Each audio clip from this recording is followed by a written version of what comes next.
seguinte, eu acho que o ETF ele mata a gestão ativa ruim, ele não mata a gestão ativa boa. O profissional que vai para Fee-Based e ainda fica falando de produto com cliente, ele tá morto, né? Ele tem que entender que ele para de vender produto, começa a vender serviço. Você precisa ser dono do negócio, você precisa pensar como um acionista. Os ganhadores desse negócio são os donos dos negócios. Isso é muito poderoso num mundo onde as coisas são herméticas, são complicadas, às vezes até de propósito, para você valorizar o que você está vendendo. Cara, não, o vendedor de ETF vai chegar para você e falar, cara, não tem segredo. Isso aqui vai te dar a exposição que você quer de uma forma eficiente, transparente, simples e barata.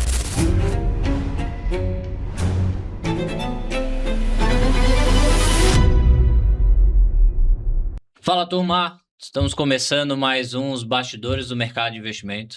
Hoje eu tenho o prazer de receber Bruno Stein da Galápagos. Bruno, obrigado por ter vindo mais uma vez. Obrigado a você. Cara, hoje a gente vai bater um papo sobre ETF. Acho que é o produto do momento, ou o produto consequência, inclusive, desse crescimento que a gente está tendo de Fee-Based. Bruno teve, para quem não conhece, Bruno ex-Itaú, ex-BlackRock, talvez um dos grandes especialistas deste momento em ETF no Brasil. Bruno, é um prazer te receber. Espero que todo mundo que esteja de casa consiga sair daqui com o básico, mas além do básico, a gente quer chegar até o máximo possível do avançado nesse podcast e com certeza já vai abrir oportunidade para a gente fazer a segunda.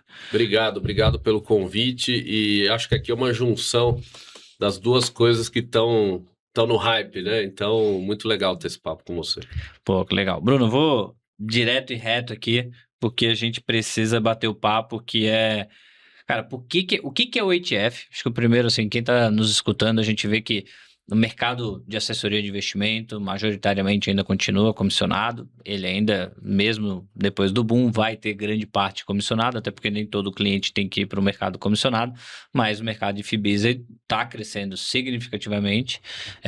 Não à toa, a XP, através do seu CEO, na última conferência de resultado, trouxe que ela projeta em 3 a 5 anos 50% da custódia da própria XP em Fee-Based, e isso vai ter um impacto significativo em todo mundo que se discute sobre, na indústria de fundo, na indústria de gestão do Brasil como um todo. E uma das principais consequências que é sempre discutida é a consequência no ETF. Só que mesmo assim, a gente ainda tem pouco conhecimento, pouco assessor estudando sobre, que é basicamente grande parte da nossa audiência, né? Assessor, dono de escritório, profissional de investimento, seja ele B2C ou B2B. Queria que você desse um passo para trás para explicar para quem está de casa o que é um ETF e por que só agora que a gente está falando de ETF no Brasil. Boa, obrigado. Prazer estar aqui com você. Eu acho que essa é a pergunta, sem dúvida, mais importante, né? Depois eu falo um pouco aí, eu tenho andado muito pelo Brasil aí, né? Falando, nos últimos 4 semanas tive em mais de 10 estados, estive falando com centenas de pessoas, né? Com a BAE e também outras iniciativas, né? Então, eu acho que, assim, primeiro, o que é um ETF, tá? A melhor forma de pensar um ETF é que o ETF, ele é uma tecnologia de acesso. É óbvio que ele é um produto, né? Ele é um produto simples, né? Que no fim do dia você consegue usar de uma forma simples, ainda que um pouco diferente do que a gente está acostumado, e aí é que eu acho que está um pouco a percepção, às vezes, das pessoas de que ele é complicado, porque ele é um pouco diferente, e isso dá um pouco de incômodo, né? Que nem você mudar de casa durante 1 ou 2 semanas, você continua indo para a casa anterior, às vezes, né? Mas ele é uma tecnologia de acesso de forma, e aí eu faço a brincadeira com as letras do ETF, né?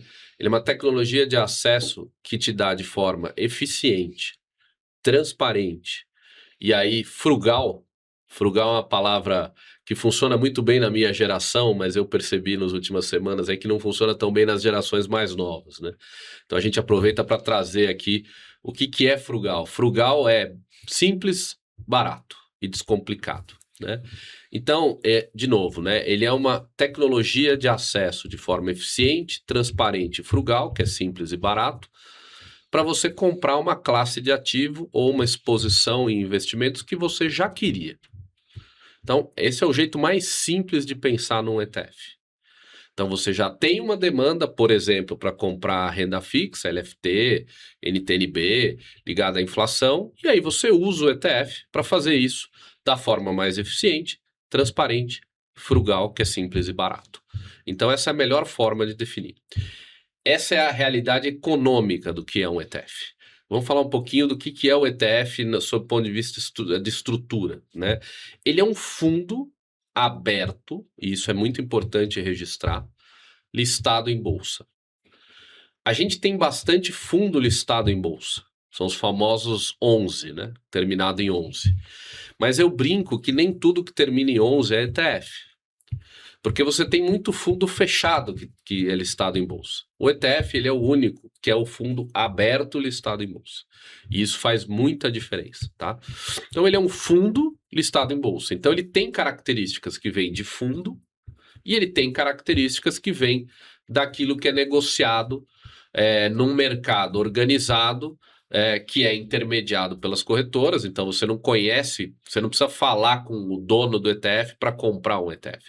Então ele é intermediado no mercado organizado. E ele tem características positivas que vêm do fundo e tem características positivas que vêm da negociação em mercado organizado. E tem alguns problemas também que vêm de um e vêm de outro. Não é um produto perfeito. Ele é um produto muito simples que entrega aquilo que se propõe de uma forma barata, de uma forma customizada e etc. Então, na verdade, ele é uma forma de você acessar uma carteira diversificada comprando por um lugar onde você tem tranquilidade de que o preço que você está pagando por aquilo é justo. Porque você está dentro de um ambiente competitivo onde as pessoas estão negociando, elas estão brigando por aquela ordem, né, na compra e na venda, como é uma ação, e você tem tudo de uma forma transparente e diversificada. Essa é uma outra maneira de pensar no ETF sob o ponto de vista, vamos dizer assim, mais operacional, mais Faria Lima, vamos dizer assim, né? Acho que a primeira é uma forma boa de conversar com o cliente, né, do assessor consultor, do advisor, e a segunda é para o assessor advisor entender. Então, como eu falo sempre, o que um ETF faz é muito simples de entender. Você deveria, eu, como uma pessoa que tem ETFs e vendo ETFs como negócio, eu tenho que poder explicar o que um ETF faz em 10 segundos. Se eu não conseguir, tem alguma coisa errada com esse ETF. Na verdade, eu deveria conseguir explicar um ETF em 4 letras, que é o código de negociação. Então, essa é uma das grandes vantagens, por exemplo, quando eu falo com clientes dos nossos clientes, porque a gente é muito focado no advisor, né? Então, quando eu falo nas vezes que eu faço eventos, etc., que eu falo com o cliente, o que eles viram para mim e falam assim: nossa, que legal, o teu produto pós B11 compra pós e compra B, né? O outro produto, para não falar só do nosso, o produto Bova 11, que eu criei quando eu estava na BlackRock, né? O que ele faz? Ele faz Ibovespa, né? E assim você vai indo. Então, idealmente, o ETF, no próprio código de negociação, você já entende o que ele faz. Isso é muito poderoso num mundo onde as coisas são herméticas, são complicadas, às vezes até de propósito, né? Para você valorizar o que você está vendendo. Então, cara, não, um vendedor de ETF vai chegar para você e falar, cara, não tem segredo. Isso aqui vai te dar a exposição que você quer de uma forma eficiente, transparente, simples e barata. Ponto. Então, esse eu acho que é um dos grandes poderes do ETF. Tem uma questão importante aí que é o seguinte: da onde vem a percepção de que ele é difícil, que às vezes algumas pessoas têm? E aí eu faço sempre uma analogia que é o seguinte: o que ele faz é simples, o como ele faz, você tem que entender um pouquinho mais para ter confiança. Claro, ninguém vai vender ou oferecer para os clientes aquilo que não confia.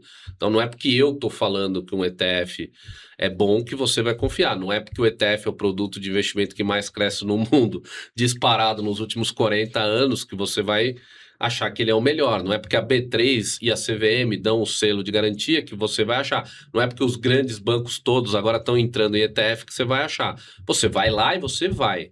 tentar entender o que ele é. Então aí é um pouquinho mais complicado, como é tudo na vida. Então, por exemplo, a primeira vez que você foi entender uma debenture, primeira vez que você foi entender um FDIC, a primeira vez que você foi entender uma ação, um CDB, primeira vez que você foi entender qualquer coisa dentro do mercado financeiro.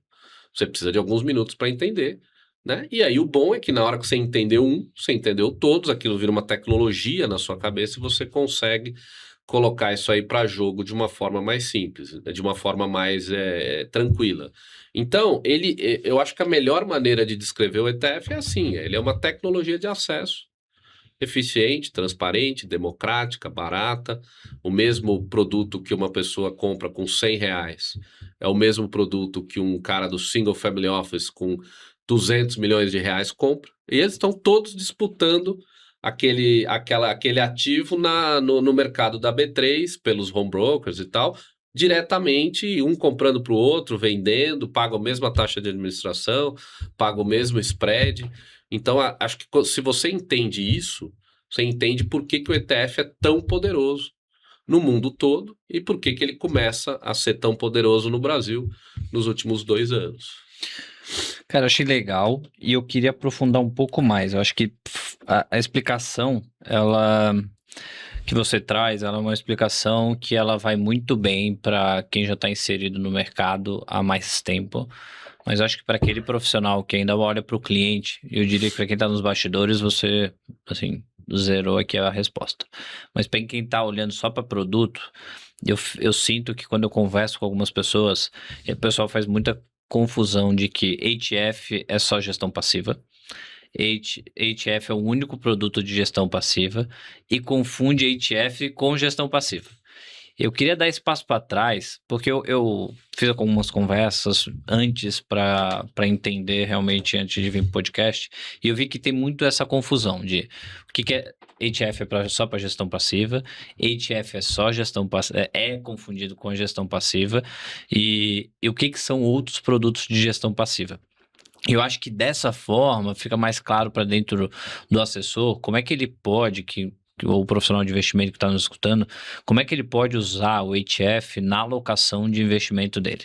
E aí eu queria que a gente, nesse meio do caminho, porque aí a gente vai falar de fundo DI, a gente vai falar de outros fundos aqui que não são, e a gente fazer essa diferenciação entre um fundo DI e o ETF, mas eu queria que também a gente começasse a falar de ETF de renda fixa no meio do caminho, que o pessoal faz muita confusão sobre se ETF de renda fixa é melhor, ou é bom o suficiente ao ponto de eu não alocar o cliente no Tesouro Direto, o que são ETFs bons que tem no mercado. Então, queria começar a aprofundar um pouco mais nessa diferença entre ETF e gestão passiva e fundos passivos. Boa. E como que o assessor pode começar a se aprofundar de como alocar o cliente dele nesse Fechado. Tipo de produto. Vamos lá. Acho que aqui tem 3 partes, tá? Primeiro, eu acho que você tem o ETF de renda fixa no Brasil hoje como o grande produto de entrada para o mundo dos ETFs e talvez o melhor produto hoje que mais casa com a principal demanda do cliente, que é a renda fixa. Tá? Depois você tem os outros ETFs, que entra muito naquela primeira coisa que eu estava falando, né? Que é formas de fazer coisas diferentes.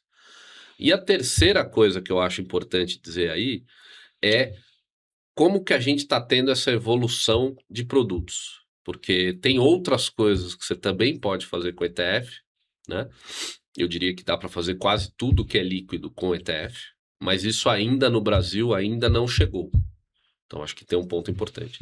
E tudo isso começa, Felipe, pela demanda do investidor brasileiro. Né? Com tudo que está acontecendo no mundo e no Brasil, hoje a grande demanda do investidor brasileiro é por renda fixa. Então não é por acaso que esse produto está crescendo do jeito que está crescendo, tá? Então hoje, o ETF de renda fixa, que existem vários tipos, existem os ETFs de pré-fixado, existem os ETFs de inflação, existem os ETFs de Selic, existem os ETFs que o Brasil inventou, que são os mais demandados hoje em dia, inclusive, que são os Smart Selic. Então é aquele que faz muito Selic, LFT, pós-fixado, mas com alguma coisinha a mais, né? Por que eles estão tão em voga? ou tão em moda, ou tão vendendo, tão crescendo tão rápido? Porque hoje o ETF de renda fixa é a melhor forma para praticamente todos os tipos de cliente pessoa física alocarem o seu dinheiro na renda fixa brasileira, que é aquilo que todo mundo quer, né? Eu diria o seguinte, todo mundo quer renda fixa Brasil. Tem gente que não quer 100%, mas todo mundo quer, né? Então, por que ele é o melhor? Porque ele é o mais barato e ele é o que tem a melhor condição tributária. Então, na hora que você tem essas duas coisas juntos, e você, ou você o cliente, ou você assessor, já escolheu o que você quer vender para o seu cliente, ele é a melhor forma de fazer. Você citou o Tesouro. Então, vamos fazer uma comparação do ETF de renda fixa com o Tesouro. Primeiro, o ETF de renda fixa, vamos falar de tributação, tá? Tributação, você tem algumas variáveis no Brasil, sempre tem vários tipos de tributo, né? A gente está acostumado e tal, mas vamos lá. No Brasil, a gente tem que pensar se tem ou não tem o IOF de curto prazo, se tem ou não tem come-cota, qual é a condição de IR do ganho, né? Se essa condição é regressiva, se é uma alíquota só, qual é essa alíquota e quando incide. Vamos pensar aqui. O ETF de renda fixa ele não tem o IOF de curto prazo. O ETF de renda fixa ele não tem come-cota. E o ETF de renda fixa, na grande maioria dos casos, tem uma alíquota única de 15%. Então você investe hoje e se você quiser, por qualquer motivo, resgatar amanhã, você não paga IOF, não paga come-cota e paga uma alíquota de 15%. Se você tivesse no Tesouro Direto, você pagaria IOF e você teria que esperar 2 anos para poder resgatar com a alíquota de 15%. Ela começa a 22,5%, cai para 20%, cai para 15%, cai para 17,5%, depois cai para 15%. Então você já tem uma vantagem enorme aí. Vamos pensar um pouco, vamos imaginar o cliente que não vai resgatar nos primeiros 2 anos, para tentar equilibrar um pouco, né? Você vai falar, a partir de 2 anos, então, é a mesma coisa. Não é. Por quê? Porque se você compra um ETF no Tesouro Direto, desculpa, se você compra um título no Tesouro Direto, esse título vence. Em vários casos, né? E quando vence, você é obrigado a pagar IR no momento que ele vence. Você vai pagar, né? Ou se ele pagar cupom, você também vai pagar IR na hora que ele pagar esse cupom, né? Dentro do ETF de renda fixa, esses títulos vencem e o ETF recebe o dinheiro e reinveste. Enquanto o cliente não resgatar do ETF, você não tem tributação nenhuma. Então a primeira coisa que a gente tem que falar é essa questão tributária. Ele tem uma vantagem tributária absolutamente inequívoca sobre o Tesouro Direto e sobre os outros instrumentos também. Então, se você falar de fundo mútuo, ainda tem a vantagem de não ter o come-cota, né? Além de todo o resto que a gente já falou que é válido também. Bem, o fundo mútuo não vence também, mas enfim, você tem as vantagens todas. Se você comprar um título por uma tesouraria, por exemplo, a mesma coisa. Então, acho que a primeira coisa ele é o melhor instrumento para você alocar renda fixa. E ali você consegue fazer pós-fixado, consegue fazer inflação, consegue fazer pré, consegue fazer risco de crédito. Tem vários ETFs hoje já de risco de crédito, ainda que esse mercado está começando a se desenvolver. Então tem muita coisa interessante ali. O que não tem hoje ainda dentro de ETF? Os isentos. Isso é importante dizer, tá? Então, se você tem acesso a títulos isentos, aí o jogo fica um pouco mais equilibrado, né? Ainda que o isento em geral é de curto prazo, tem risco de crédito numa boa parte das vezes, então tem que tomar um cuidadinho aqui. Vamos falar depois, falamos de tributo, vamos falar de custo, né? O Tesouro Direto, para quem não sabe, né, você está pagando 0,20% ao ano para B3 de custódia do Tesouro Direto. Todo mundo paga, né? Não se paga mais a custódia da corretora, que acabou há muitos anos, mas você basicamente paga o 0,20 para B3. Coincidência ou não, não é uma coincidência, óbvio, os ETFs de renda fixa têm o custo de 0,20 ou menos. Na grande maioria das vezes, ele tem um custo abaixo de 0,20, tá? Então, se você juntar a taxa de administração, custódia, todos os custos que tem aí dentro de um ETF, eles são abaixo do 0,20. Então, ele tem uma condição tributária melhor do que o Tesouro Direto e ele é mais barato do que o Tesouro Direto.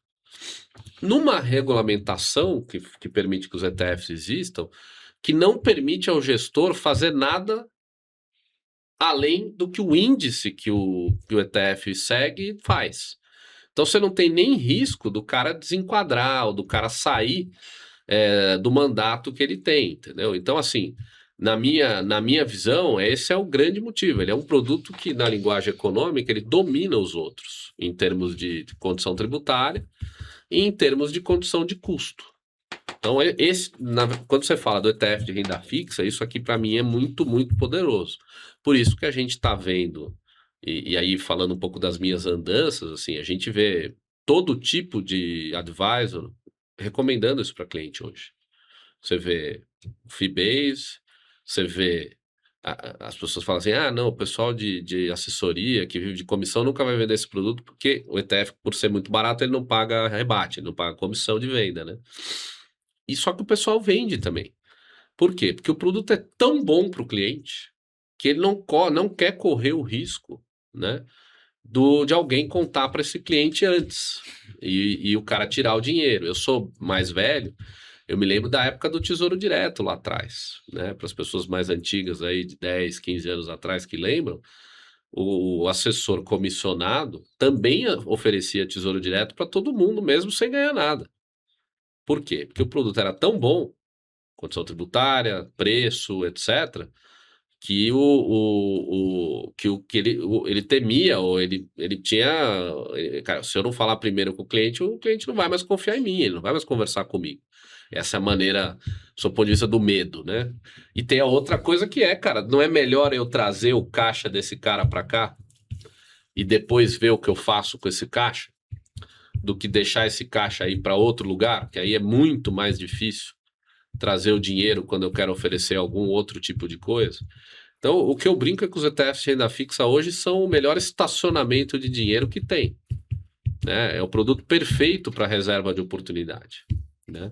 E aí é que eu acho que o jogo começa de uma forma muito clara. Então, o ETF de renda fixa, sim, é um produto. Aí dá para pensar nele como um produto, como se fosse um CDB, como se fosse um tesouro direto, como se fosse todas essas outras coisas. Só que ele é melhor. Então, para mim, aqui tem É melhor sempre, para ser justo também? Não, não é melhor sempre. Por exemplo, eu tenho um filho de 4 anos, uma filha de 10. O dinheiro de 60 dias meu, vamos dizer assim, eu ainda deixo no CDB do banco. Por que tu deixou no CDB? Essa era, inclusive, o outro ponto. Você falou muito do caixa. Você falou de vários pontos aqui, mas você falou que ele é o melhor produto para o caixa, é o produto caixa. Mas eu acho que o produto caixa no Brasil ou é fundo DI ou é caixa, CDB, né? O caixa que eu brinco acima de 60 dias. Tá? Acima de 60 dias. Caixa mesmo, de abaixo de 60, eu acho que ele não é um produto tão dominante ainda. Por quê? Por exemplo, eu tenho um filho de 4, uma filha de 10. Qual é a chance de, no sábado, às 7 horas da noite, eu não ter que passar um Pix? É quase zero. E o ETF, eu não consigo acessar o dinheiro no D0 no sábado, às 7 horas da noite. Então, o que eu faço? Eu deixo uma pequena reserva de emergência no CDB, né? Aquele dinheiro que eu posso precisar a qualquer momento, eu deixo no CDB porque é o mais conveniente. Eu entro ali no app, baixo o CDB, faço o Pix, acabou. Agora, qualquer dinheiro acima de 30 dias, 60 dias, eu coloco tudo nos ETFs de Smart Selic. Claro que eu coloco no meu, né? No POSB, no pós-B11, né? E depois eu posso falar um pouco dele, até porque ele está com taxa zero até dezembro, né? Que a gente fez uma condição de lançamento. Mas, enfim, a ideia não é falar especificamente disso. E aí tem uma questão importante que eu acho que às vezes complica um pouco, que é o seguinte: na norma da regulamentação, se você fizer um ETF 100% de pós-fixado, de LFT, lembra que eu falei que o ETF não tem IOF, não tem come-cota e tem uma alíquota única desde o começo? Se você tiver um ETF com prazo médio de carteira abaixo de 720 dias, esse ETF não vai ter 15 de alíquota. Ele vai ter 25 ou 20. Tá? O 20 ainda não existe nenhum no mercado. Existe os de 25. Então, o ETF 100% de LFT, por exemplo, que é aquele ETF que, vamos dizer assim, compete com o CDB pós-fixado de banco, não balança, é o dinheiro do curtíssimo prazo, esse ETF tem 25% de alíquota. Então, este tipo de ETF, para a pessoa física, na minha opinião, não é o melhor produto. Então, muito abertamente falando, ele é muito bom para PJ que compensa tributo e tal, podemos falar disso depois, mas não é o foco agora. Por isso que eles existem, né? Mas o melhor produto é o de renda fixa, é o famoso Smart Selic que o mercado está falando, que praticamente hoje todas as assets têm, né? Inclusive as dos bancos grandes, inclusive, né? Todo mundo tem hoje em dia, né? E aí, obviamente, você vai ter uma competição sobre quem tem o melhor, né? Quem tem o mais barato, quem tem o melhor índice, quem tem tudo isso, que é onde hoje a competição está rodando. Mas eu faço isso com o meu dinheiro. Então, por exemplo, você falou dos Tesouro Direto. Até eu lançar o pós-B11, eu tinha dinheiro dos meus filhos, desde que eles nasceram, em Tesouro Direto. Quando começa essa questão dos ETFs de renda fixa, que é um fenômeno de final de 2024 para cá, diga-se de passagem, né? Então a tributação mudou. Quem ainda não sabe o que é o ETF de renda fixa, não se sinta tão mal. É uma coisa bem recente, né? Eu acho que aqui tem uma questão que é o seguinte: eu fui lá e tirei o dinheiro do Tesouro Direto e coloquei no ETF Smart Selic. Por que eu fiz isso? Porque é aquilo que eu comentei no começo. Quer dizer, eu estou jogando a tributação lá para frente. Para quando? Para quando eu quiser resgatar. Quando eu precisar resgatar. Quando meus filhos quiserem resgatar. Então, outra coisa que eu falo é que esses ETFs de Smart Selic, eles são quase que uma opção de graça do tributário, entendeu? Você coloca o dinheiro lá e você decide no momento em que você vai ser tributado, que é quando você for usar o dinheiro. Então, acho que o ETF de renda fixa, que é hoje 80% do fluxo para ETFs, tá? Sendo absolutamente transparente, quer dizer, o mercado aqui está se desenvolvendo primeiro no ETF de renda fixa. Crescer, quer dizer, teve todo o mundo dos ETFs de renda variável, depois a gente pode falar um pouco disso, mas de 2 anos para cá, que é quando o ETF começa a ser um assunto um assunto principal, um produto chave, um produto que todo mundo está falando sobre, está falando por quê? Porque desde 2024, finalmente, existia ETF daquilo que todo mundo quer, que é o ETF de renda fixa, com uma vantagem tributária, com uma vantagem de custo. E aí esse negócio começou a acontecer de uma maneira muito forte. A outra forma que você estava comentando, que é a parte de como usar o ETF e tal, são todas as outras formas de usar ETF. Então, quero comprar Bolsa Brasil em determinado estilo. Você pode comprar via um ETF. Quero comprar Bolsa Americana focada em inteligência artificial. Quero comprar Bolsa Global sem Estados Unidos. Quero comprar Small Caps Estados Unidos. Isso aí, quando a gente eventualmente tem a vontade ou algum cliente pede para alocar em alguma coisa desse tipo, né, o ETF é uma forma muito, muito direta de você fazer.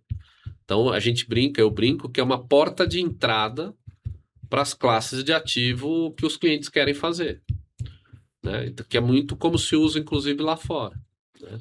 Quando alguém tem uma ideia lá fora, vamos imaginar um americano que pensa assim: o Trump fez alguma coisa na Indonésia que vai favorecer as empresas da Indonésia. Aí, vou comprar bolsa na Indonésia. E aí? Como que você faz? Como é que o americano pensa? Primeira pergunta que o americano faz para qualquer coisa, qualquer ideia de investimento que ele tem. Qual o ETF? Tem ETF disso? Qual é o ETF disso? E aí ele vai lá e compra. Pensa assim o que aconteceu. Eu tive uma ideia agora. Daqui a 1 minuto, fui no ChatGPT, no Google, no Gemini, seja lá onde você se informa. Em 1 minuto você sabe qual é. Se você estiver durante o horário de mercado, em mais 1 minuto você entra no seu home broker, que essa é uma outra vantagem do ETF, né? O ETF está disponível em todo o mercado, toda a plataforma. Eu não preciso negociar com XP, BTG, Itaú, Bradesco para colocar o produto lá. Se eu listei na B3, ele está disponível, né? E aí o cara vai lá, compra. Então, assim, 1 minuto eu tive a ideia, 1 minuto depois eu soube o que eu queria comprar, 1 minuto depois eu comprei, em 2, 3 minutos eu estou posicionado já na ideia que eu queria. Você está posicionado da melhor forma possível, que vai dar o maior retorno e tal? Não. Você está comprando a média daquele assunto, você está comprando o mais barato daquele assunto e você está comprando de uma forma líquida. Olha o poder disso. E aí vamos imaginar que você adorou a Bolsa da Indonésia, começou a botar mais dinheiro lá, então você vai dedicar mais tempo àquele assunto para se informar, para olhar todas as ações, começar a fazer gestão ativa de Bolsa Indonésia, né? Aí você vai lá e saca do ETF, porque ele é líquido, e você começa a comprar papéis direto da Indonésia, se você quiser fazer.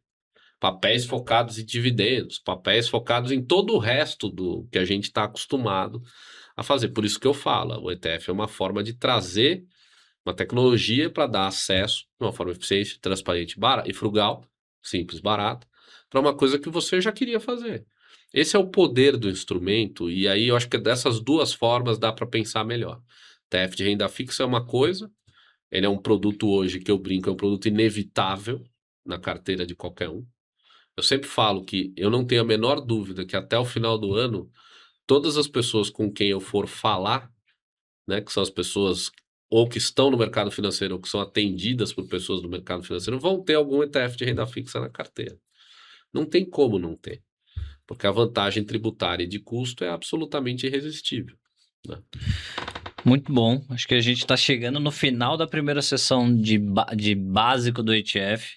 Eu acho que tem só um ponto que ainda a gente tem que fechar. Eu só vou retomar tudo que a gente discutiu e ver se eu estou entendendo correto, se todo mundo aqui também está entendendo correto, até para a gente falar. Bom, o ETF é um produto tecnológico, diferente, simples e barato, ou frugal, como você fala, aberto e listado. Como você falou, não tem ETF, não tem come cotas, a alíquota para Não tem IOF. não tem IOF, não tem IOF, não tem come cotas, a alíquota deve ser 15%, a não ser que o pessoal compre escolha, os ativos. se você é uma pessoa física ou está atendendo uma pessoa física, não escolha um ETF que não é 15%. Boa, essa é uma boa dica. Em tese, ele deveria custar, e eu já quero entrar nisso, mas não agora, 0,2 ou menos. O né? ETF de renda fixa precisa custar 0,2 ou menos. Não pegue um ETF de renda fixa acima disso. Boa, muito bom. E acima de 60 dias. Para liquidez abaixo de 60 dias, eventualmente não é o melhor ativo. E ele, por ser aberto e listado, você tem acesso, obviamente, direto na B3. O que facilita também muitos profissionais de consultoria ou qualquer outro profissional que às vezes não tem nenhum acesso à plataforma da corretora ou algo nesse estilo, porque o teu cliente sempre vai ter acesso, seja via banco ou qualquer outra coisa, e fica fácil também para o consultor acompanhar. Mas eu acho que além disso, tem um ponto que você falou, só para a gente fechar, acho que ficou muito claro como acessa, o que são as diferenças entre esses acessos e as principais diferenças com os ativos, seja com o ativo de renda fixa, seja com outros ativos como um todo, fica muito claro que é realmente um ativo diferenciado, não só pela questão barata, mas também pela questão do acesso. Mas acho que poucas pessoas entendem na liquidação, você falou. Quando resgata, como é que funciona? Acho que o pessoal ainda tem dúvida, porque querendo ou não, ele é um ativo que você compra ele, mas quando você vende ele de uma forma diferente, né? Eu acho que eu vou dar exemplo, o Small 11 lá, o ETF de Small Caps, ou qualquer outro ETF. Quando eu vendo ele, como é que funciona essa venda? Só para a gente fechar essa parte do básico como um todo. Tá vendo essa notícia? Essa é a área de Wealth Service da WZ. É a área onde a gente acelera novas consultorias. Então, se você é profissional ou um grupo de profissionais que está procurando fundar uma consultoria, você não precisa mais fazer aqueles grandes investimentos que você precisava. A gente investe na tua operação, a gente aporta capital financeiro, a gente aporta serviço, infraestrutura, tecnologia, e a nossa parceria faz com que você consiga pagar isso ao longo do tempo. O que isso quer dizer? Quer dizer que você não precisa retirar dinheiro do bolso para investir no início da tua operação. Você não precisa mais se preocupar com isso. A área de Wealth Service da WZ toca para você. Se você quiser saber mais, basta clicar no link abaixo ou no QR Code que você está vendo na tela e falar com o nosso time. Aqui vamos separar entre ETF de renda fixa e o resto. E os ETFs de renda variável, tá? Para deixar mais simples. Os dois você acessa do mesmo jeito, que é via um home broker ou uma conta em corretora, né? Então aqui já a primeira coisa que é diferente, você só compra ou vende ETF em horário de mercado. que hoje é das 10 às 5 da tarde. Então você não consegue ir negociar um ETF no final de semana, às 7 horas da noite, etc. Tá? Então acho que essa é a primeira diferença. E essa é uma desvantagem, né?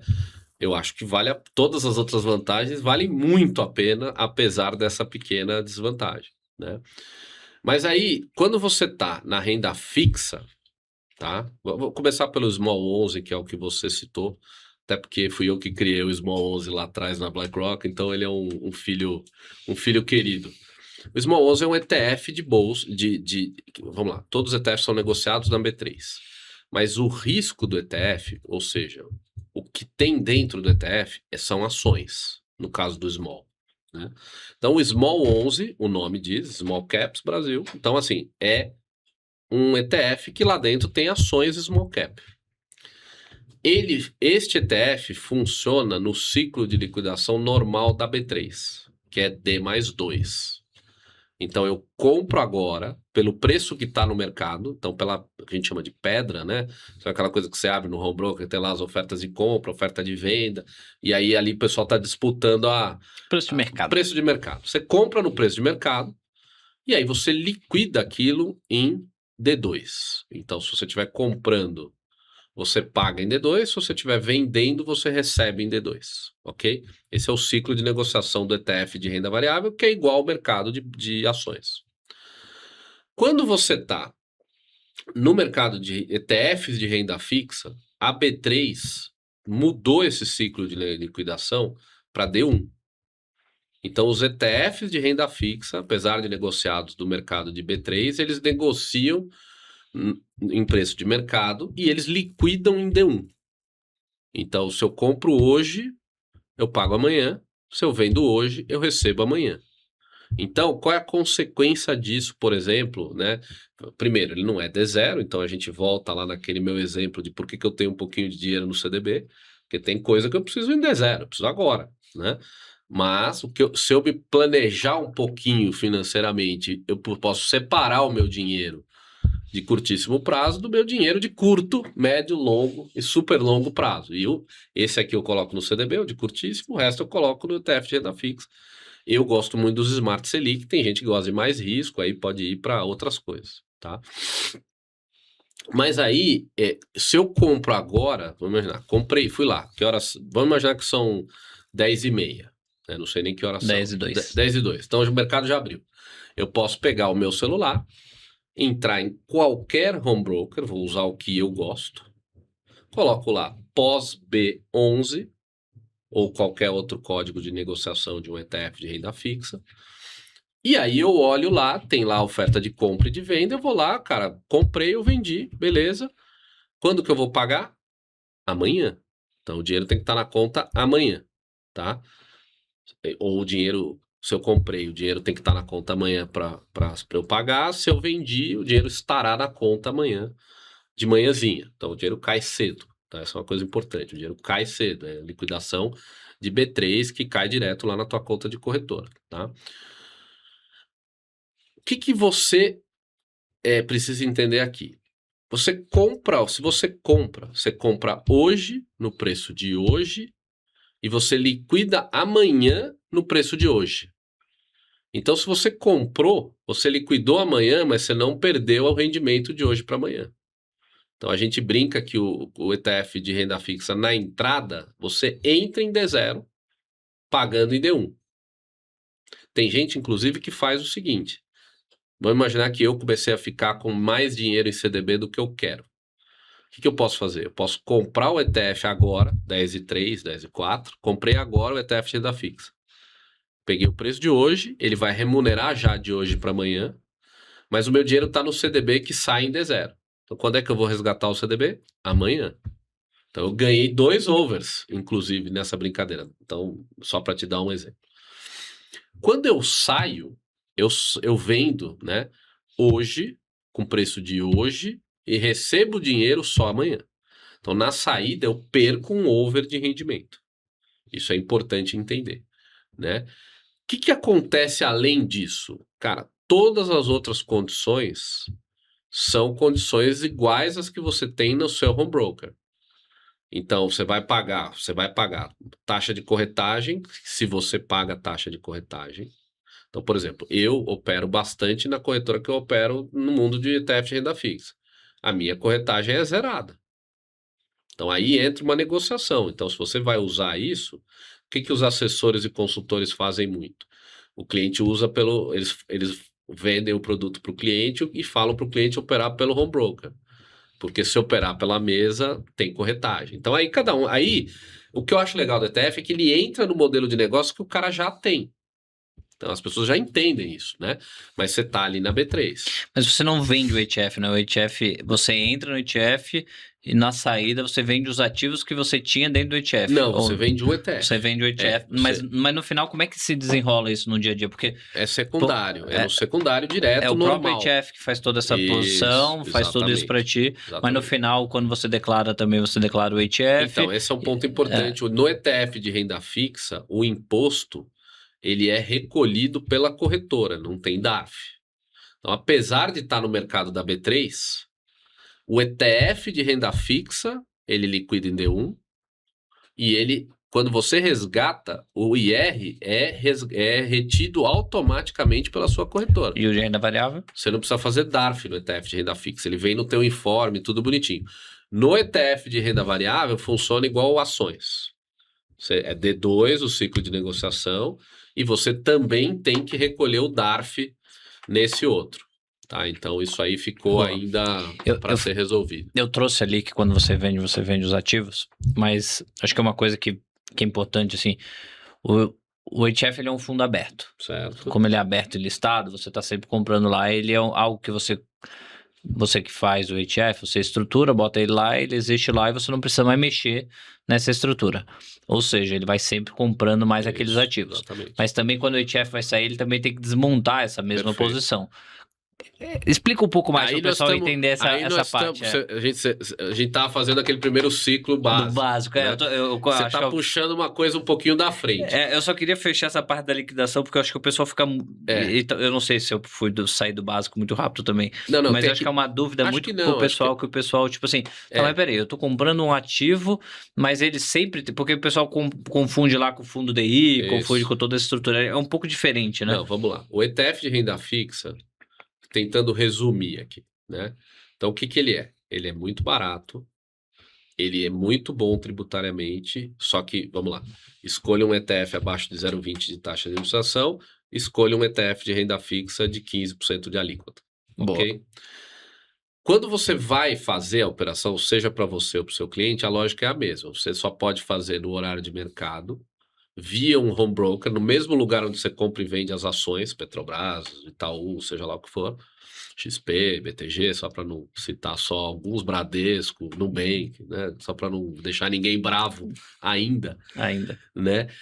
Eu acho que... E você vai lá e compra, você tem que precisar saber o quê? Precisa saber o código de negociação. Perfeito. Então, você usou o código de negociação, comprou, vendeu, igual você faz com uma ação, tá? Isso se chama, a única coisa que eu vou dar aí antecipado não básico, isso se chama... Acho que já pode entrar aqui no intermediário. Isso se chama mercado secundário, tá? Então, você não precisa, você pode fazer 100% do que você quer fazer nos ETFs de renda fixa no mercado secundário. Você não precisa entender o mercado primário, que é onde a gente vai chegar depois, né? Você não precisa entender dele. Você vai fazer tudo no secundário. E assim, você não pega um preço melhor se você fizer no primário. Você não pega mais liquidez se você fizer no primário. Você não precisa entender o primário.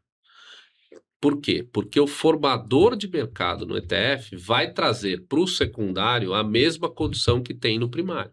Ele usa o primário para te dar essa condição no secundário, porque aí é um pouco mais a parte intermediária da coisa. Eu acho que uma coisa que faltou a gente falar só, e depois a gente volta nesse ponto, mas uma coisa que faltou de falar no ciclo básico e aí falha minha, o que é exatamente um ETF? Né? Quer dizer, eu já falei bastante disso, mas faltou uma coisa, que é o seguinte, o ETF, ele é um investimento indexado. Mais do que usar o termo passivo, hoje em dia a gente usa muito o termo indexado. Então, o que é um ETF? Um ETF é o seguinte, eu, por exemplo, que crio vários ETFs, eu estou de olho na demanda, Tem demanda por... Vou falar de um outro que a gente lançou recentemente, duration constante de pré-fixado de 3 anos. As pessoas querem comprar pré-fixado com 3 anos de duration. Beleza, tem demanda para isso. Vou lá, vou fazer. Qual é a primeira coisa que eu preciso fazer? Preciso fazer um índice. Tem várias formas de você fazer um indexado com duration constante de 3 anos. Você pode rebalancear mensal, bimestral, semestral. Você pode fazer isso com futuro, você pode fazer isso com ativo, com papel. Então dá para fazer de várias formas. Só que eu preciso, pela regulamentação de ETF, escrever tudo num índice. Então eu preciso ter uma coisa chamada índice baseado em regras. Uma coisa absolutamente direta. Na hora que eu fiz isso, eu crio esse índice junto com um formador de índice, né? Um provedor de índice, que é o nome técnico. E aí eu pego e listo, e vou na CVM, na B3 e falo, cara, quero lançar um ETF com essas condições que comprará este índice, a carteira deste índice. Aí, a partir do momento que foi aprovado o ETF e eu listo, dali para frente, eu, gestor, sou passageiro do que o índice me manda fazer. Eu não posso, eu não concordo mais com o índice. Não, você vai fazer o que ele manda. Então, eu vou receber a carteira teórica do índice de manhã, eu, gestor, porque ele é um algoritmo, né? Ele vai cuspir lá uma carteira que é teórica. A única coisa que eu posso fazer é olhar essa carteira e ajustar para ela virar uma carteira real. Lote de negociação, caixa, eu posso mexer muito pouco na carteira. Mexi na carteira, aí o que eu faço? Eu publico essa carteira na B3. Falo assim, B3, mercado, isso é público. Um ETF sempre tem que abrir a carteira todo dia.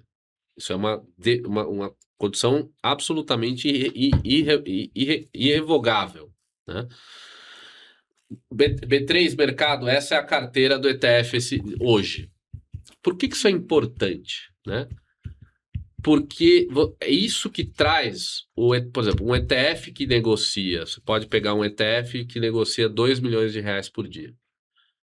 E a carteira dele é LFT e NTNB. Eu vou dizer para você que um ETF que negocia 2 milhões de reais por dia, com essa carteira, consegue, no secundário, negociar 300, 400 milhões de reais num dia, em 2 minutos, ele consegue negociar 200, 300 milhões de reais sem mexer preço. Sem ter preço, sem o preço sair do justo. Sem o preço sair do patrimonial, etc. Né? Por que isso acontece? Porque o ETF, apesar dele não criar liquidez nova, ele não cria liquidez. E não é infinita a liquidez. Mas a liquidez do ETF não é o que você observa no mercado secundário. A liquidez do ETF é o que você observa na carteira do ETF. Então, como tem LFT e tem NTNB, nós estamos falando de bilhões e bilhões de reais de liquidez que você pode trazer para a cota do ETF. Como? Via formador de mercado. Tá? Então, esse é o mecanismo que foi inventado lá em 1988 no Canadá e que começou em 1990 nos Estados Unidos, que começou no Brasil em 2004 com o PIBB, né? E que vem no mundo inteiro tomando conta do mercado de investimentos como um todo. E é isso que permite esse produto ser tão eficiente, entendeu? Eu acho que quando a gente começa a entrar um pouco mais nisso, a gente está saindo até do intermediário, indo para o avançado. Eu acho que a gente tem que dar um passo para trás aqui. Mas o importante ninguém precisa entender isso exato, para usar o ETF no mercado secundário. Perfeito, principalmente o cliente final, né? Eu acho que principalmente esse ponto. Mas eu acho que você trouxe 2 pontos legais aqui que a gente pode ir para a linha do intermediário, eu acredito, que é indexado e rebalanceamento. E aí, quando a gente vai falar de ETF, você trouxe, eu tenho alguns entes, assim como vou ter num fundo normal, e eu acho que os principais entes aqui que a gente tem quem cria o índice, que pode ser um influencer, pode ser qualquer pessoa que tenha ideia do determinado índice. Gente tem... Você precisa de um provedor do índice regulado para fazer o índice que pode ser usado por um ETF, mas a ideia pode vir de qualquer um. Isso, aí eu ia comentar, Perfeito. Eu tenho esse regulamento, essa instituição que vai regulamentar esse índice, eu tenho um gestor que vai fazer toda essa estrutura, eu tenho a B3, tenho de onde vai custodiar, tenho todo o administrador também, eventualmente, dessa estrutura como um todo. O que é meu ponto aqui, tá? Toda essa estrutura de compra e venda acontece também, ou de gestão, administração e custódia, também acontece nos fundos de investimento ativo, ou seja, fundo de ação, multimercado, fundo DI, tudo que a gente tem como um todo. Quando a gente aplica, e todo isso já é comum conhecimento de quem nos escuta, que é quando um cliente aplica no fundo, chega lá o dinheiro, cai no caixa do fundo, ou o gestor vai botar no DI, depois vai alocar esse fundo especificamente, ou numa NFT, depois vai alocar no ativo, na estratégia que ele tem nesse fundo, ou ele vai diretamente já alocar na estratégia do fundo. No ETF, como é que acontece? Já que você é a gestora ali por trás, o dinheiro cai no ETF como um veículo de fundo de investimento, ou ele é um robô, ou ele automaticamente vai para a estratégia que é aquela carteira que você trouxe? Assim, acho que é um bom ponto. Eu queria entrar nesse operacional para o pessoal entender a parte intermediária. A questão importante para entender isso é aquilo que eu falei numa outra resposta anterior, que é o ETF é um fundo aberto, listado em bolsa, tá?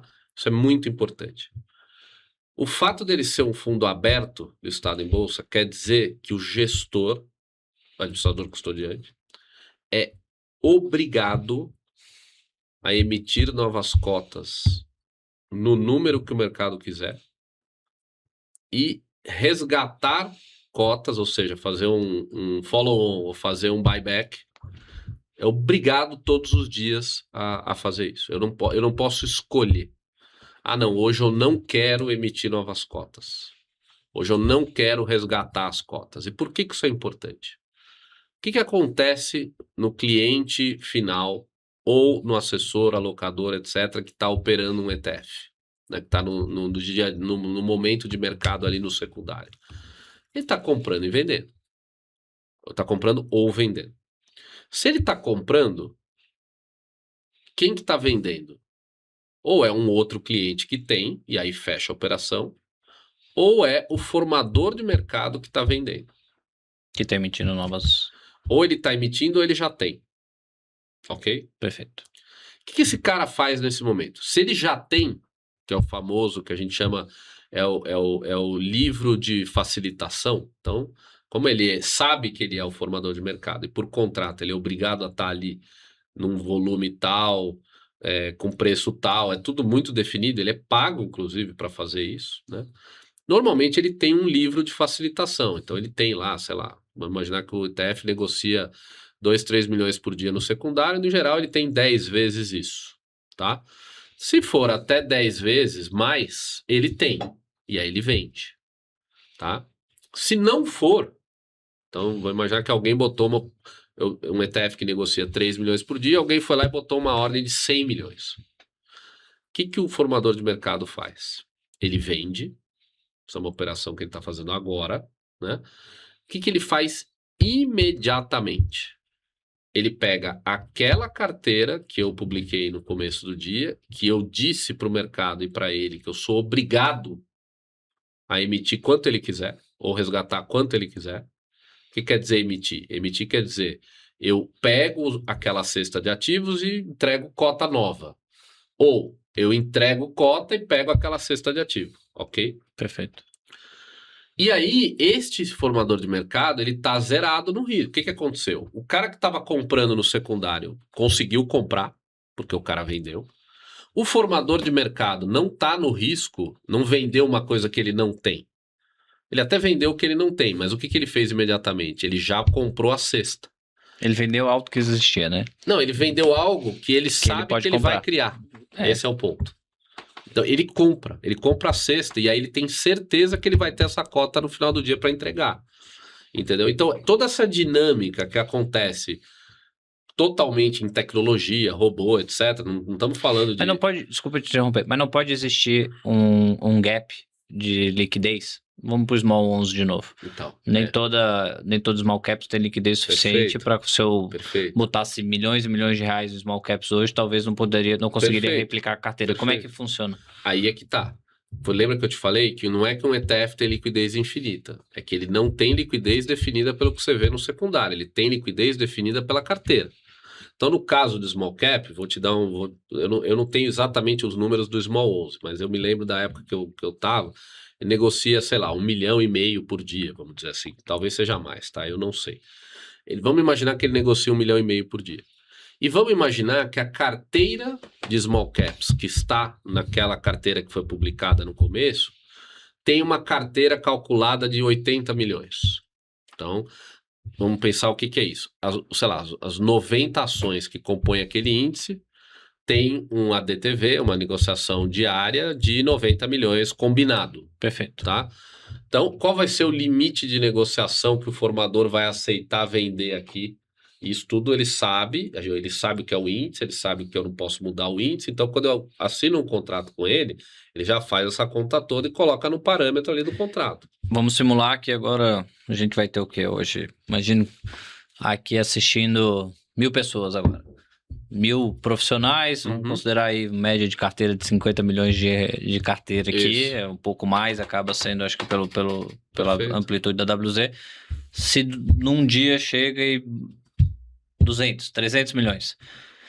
E eu tenho um índice do próprio índice com uma liquidez de 80 milhões, o que acontece? Eu não tenho um gap. Não, vai ter uma galera aí que não vai conseguir negociar. Mas ele conseguiu comprar, ele consegue comprar ou ele nem consegue comprar o ETF? Não, quando ele, vamos imaginar o seguinte, a liquidez do ETF de 1,5 milhão por dia, ou seja, tem 1,5 milhão de pessoas finais que estão vendendo. Então, se tem 1,5 milhão, você consegue fazer. Os outros 20, 30 milhões vai depender do que o formador de mercado vai colocar de preço. Ele nem consegue comprar o ETF, por isso que acaba... Ele não vai colocar. Você vai olhar na pedra lá, tentando bater os 30 milhões de reais e vai ter 5, vai ter 10. Aí você consegue fazer. Mas você não consegue fazer tudo. Então, assim, ele não é milagroso, ele não cria demanda. Não, eu acho que é importante o pessoal entender isso. Mas é muito importante entender que nos ETFs de renda fixa, isso acontece também, mas é num número muito maior. Aí a gente está em outro patamar. É isso. Mas o ETF não é milagroso. Eu diria que a nossa audiência ainda não tem essa capacidade de quebrar o ETF de renda fixa. Quem sabe um dia. Pois é. Mas talvez o do small caps é capaz. Teria que, você, para quebrar a liquidez de um ETF de renda fixa com título soberano, você teria que quebrar a liquidez do mercado de título soberano. Impossível. Não que é impossível, mas é praticamente impossível. Nunca aconteceu, né? É a melhor exato. frase, né? Boa. Cara, eu acho que a gente aprofundou bastante aqui em alguns pontos e eu queria voltar lá quando a gente falou de custos. Tá bom. E você falou, bom, para ETF de renda fixa, quase que uma diquinha, a gente já vai ter esse momento aqui, mas que tiver um custo acima de 0,2, fuja, não compra, basicamente. A menos que ele faça uma coisa que você não acha no Tesouro Direto. Boa. Que seria um índice de Smart Beta, uma coisa completamente diferente. Isso, aí eu queria entrar nisso. Eu comecei a ver e, pô, eu particularmente tenho um livro lá que todo mundo lê do ETF, que tá lá na minha lista. Eu tenho tanto livro na lista que eu tô tentando trazer e tentando matar eles o mais rápido possível, mas com filho, empresa, a gente acaba não conseguindo fazer, que é o livro do John Bogle, né? Que eu acho que todo mundo fala que tem que ler, tá lá na minha lista. Eu, assim, depois desse podcast, eu acho que eu vou comprar ele de uma vez, botar ele da do lado. Vanguard, né? Vou comprar ele, vou botar ele na cabeceira e vou ler de uma vez, que eu acho que eu tenho que aprofundar um pouco mais. Mas, além disso, o que é o meu ponto? Assim, eu vejo que, e todo mundo que leu esse livro, que eu converso, já, assim, muitas pessoas sempre citam ele fala que, cara, a indústria de ETF vai ser capaz de criar produto ruim para ganhar dinheiro do cliente também, para fazer coisa ruim, então a gente tem que tomar muito cuidado. E eu vejo que tem surgido, acho que a gente falou isso no nosso evento também, ETF de influencer caro pra caramba. E, cara, pra mim, não faz muito sentido. Primeiro, o ETF de influencer já é uma coisa que pra mim, tipo, cara, é um negócio meio estranho quando não é um índice, tipo, que a gente já viu em outro lugar, quando é um negócio quase que não é da cabeça dele, mas é da análise própria dele, sendo que ele não é um analista especializado nisso, ou o papel dele não é ser esse tipo de analista técnico puro, e um custo muito alto, né? Eu acho que, assim, quando eu tô olhando ETF de custo de 0,6, 0,7, 0,8, obviamente, produtos ETFs mais renda variável aqui, pelo menos os que eu vi. Como é que você está vendo essa parte dessa indústria? Como é que você está vendo esse crescimento de ETF de influencers e ETFs caros, né? Eu acho que a gente não precisa falar que todo ETF de influência é caro, mas e nem que todo ETF desse valor também deve ser ruim. Mas como é que a gente consegue entender melhor isso e como é que é a sua visão?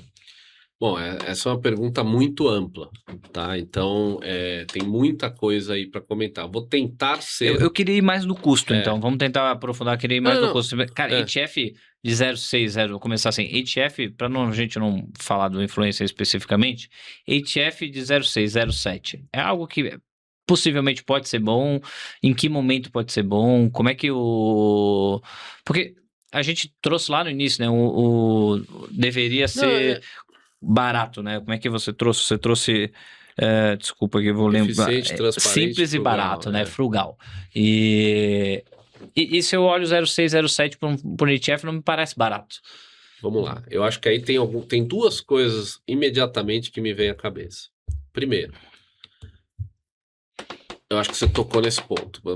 Pegando no mundo de influenciadores. Eu acho que tem influenciadores e influenciadores. Tem gente que tinha uma carreira consolidada em gestão de recursos, em índice, técnico, etc., que tem um histórico que justifica que ele monte uma coisa chamada um índice que a gente brinca que é o Smart Beta. Então, que o índice dele faz alguma coisa diferente em relação ao que o mercado de forma geral faz, né? E aí, assim, é aquela história. Às vezes as pessoas falam assim, vai morrer o 2,20, né, da gestão ativa. Eu não acho que vai morrer o 2,20. Eu acho que o ETF, ele mata a gestão ativa ruim. Ele não mata a gestão ativa boa. Até porque a gestão ativa usa ETF para fazer gestão ativa. E é muito difícil fazer gestão ativa boa. Então, se você faz, eu acho que não só você não vai precisar parar de cobrar 2,20, como você pode até cobrar 3,30. Né? Estou exagerando, fazendo uma brincadeira aqui. Mas existe lá fora, né? Não, exato. Voltando para o ETF de influenciador, eu acho que para mim o primeiro momento cara, o que para cobrar mais pelo ETF, você tem que ter, e aí não tem muito como não, minha cabeça econômica me traz sempre de volta para oferta e demanda. Né? Esse cara achou alguma maneira de fazer uma coisa que só ele sabe fazer? Né? Então, assim, provavelmente não. Né? Então, acho que esse é um ponto. Agora, se o cara tem uma metodologia, uma tecnologia, pode ser que faça sentido. Então, e a outra coisa é o seguinte, quer dizer, qual é a alternativa para fazer a mesma alocação? Né? Se a alternativa para fazer a mesma alocação é muito mais cara do que o 0,60, que é o exemplo que você deu, pode fazer sentido. Agora, de forma geral, tirando uma ou outra exceção, um ETF, do jeito que é hoje a regulamentação no Brasil, e aí daqui a pouco a gente vai entrar nisso, então no Brasil hoje você faz só ETF indexado. Você não pode trazer um ETF com uma gestão ativa lá dentro. O cara não vai fazer nada diferente. Mudar, né? Então, vai mudar, mas para o ano que vem, provavelmente com um produto, na minha opinião, consolidado, com uma visão tributária e tal, só em 2028. Eu acho que este ano e o ano que vem você vai continuar com a realidade dos ETFs indexados. Boa. E nesse mundo do indexado, na minha visão, não tem muito o que fazer diferente para justificar cobrar mais do que 0,20 na renda fixa, 0,25, assim, estourando, porque tem algumas coisas na renda fixa que são difíceis. Eu não estou falando de crédito. Crédito é outra, eu estou falando renda fixa no mundo do soberano, que é o que compara com o Tesouro Direto. Tá? Então, para mim, o Tesouro Direto ancorou esse preço de 0,20. Não foram os ETFs que ancoraram. Quem ancorou foi o Tesouro. Né? Então, beleza. Ancorou, o mercado se viabilizou aqui. Para cima disso, tem que ser uma coisa diferente. Crédito privado é uma coisa diferente. Você pode ter um índice de Smart Beta que diz de uma forma algorítmica quando você compra ou vende determinado vértice de inflação, sei lá. Tem coisas aí, o mundo dos sistemáticos, né, do quantitativo, você consegue colocar para dentro de um algoritmo. O algoritmo, o índice que o ETF vai seguir pode ser um algoritmo com 5.000 páginas. Desde que é um código, né? Desde que ele seja, como a gente fala lá fora, rules-based. Então ele tem que ser 100%. Você tem que poder escrever a regra de uma forma absolutamente objetiva. Você não pode falar, não, aqui eu vou ter uma premissa que eu mudo de quanto que vai ser a taxa. Não, você tem que escrever tudo, tá? Então, te dando uma resposta simples e direta, eu acho que para justificar comprar um ETF mais caro do que de renda fixa, mais caro do que 0,20, 0,25, etc., tem que fazer uma coisa muito diferente do padrão. Provavelmente não vai estar valendo a pena. Eu sou cético. Na renda variável, talvez, se você tem um modelo, vamos imaginar alguém que tem um modelo sistemático que funciona há 20 anos, que ganha dinheiro há 20 anos, e aí ele botou isso num índice, conseguiu colocar e tal. Cara, pode ser. O que eu teria de cuidado nesse ETF, pensando no meu dinheiro? Eu ia ouvir falar desse ETF, e aí o que eu ia fazer? Eu ia exigir uma coisa que é muito tradicional na gestão ativa, mas não é necessária no ETF indexado básico, que é, eu ia falar, cara, me dá 6 meses de histórico no ETF, não é o índice, é o ETF. Porque o índice, que é muito complexo, o índice simples, vou comprar LFT, vou comprar B, beleza. Aí o índice vale como track record, né? Agora, uma coisa mais complexa, eu ia falar, não, cara, eu quero 6 meses de cota do ETF para ver se você gera valor, se você não gera valor, se eu vou pagar ou se eu não vou pagar. Mas isso é um cuidado muito importante de ter hoje nos ETFs. Alguém já faz essa análise aqui no Brasil? Tipo, cara, ainda não. casa de research que faça algo nesse estilo? Ninguém faz isso porque a massa crítica de ETFs é muito pequena ainda.